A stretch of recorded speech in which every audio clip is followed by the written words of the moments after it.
नमस्ते प्रणाम। मैं सुमन भारद्वाज, हमारे YouTube चैनल पर सास बहू के गीत में आप सबका स्वागत है। आज हम लोग बहुत ही प्यारा कहरवा गीत लेके आए हैं, पूरा जरूर सुनिएगा। कैसा लगा कमेंट में जरूर बताइएगा।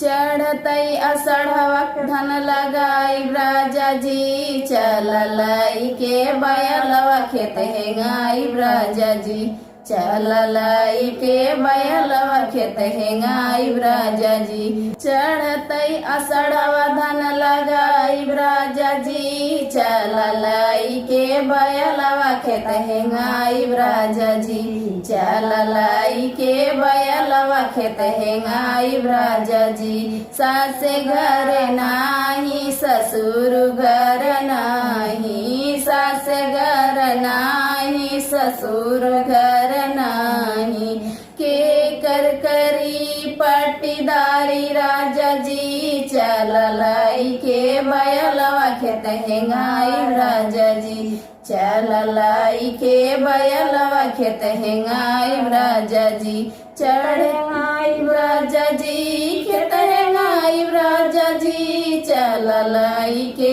बयलवा खेत हेंगाई राजा जी, चललाई के बयलवा खेत हेंगाई राजा जी। चढ़तई असड़वा धन लगाई राजा जी, चललाई के बयलवा खेत हेंगाई राजा जी, चललाई के बयलवा खेत हेंगाई राजा जी। जेठ घर नाही जेठान घर नाही, जेठ घर नाही जेठान घर नाही, के कर करब पट्टीदारी राजा जी, चललाई के बयलवा खेत हेंगाई राजा जी, चललाई के बयलवा खेत हेंगाई राजा जी।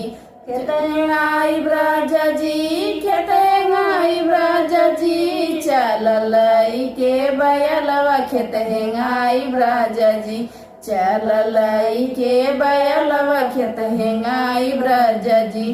चढ़तई असड़वा धन लगाई राजा जी, चललाई के बयलवा खेत हेंगाई राजा जी, चललाई के बयलवा खेत हेंगाई राजा जी।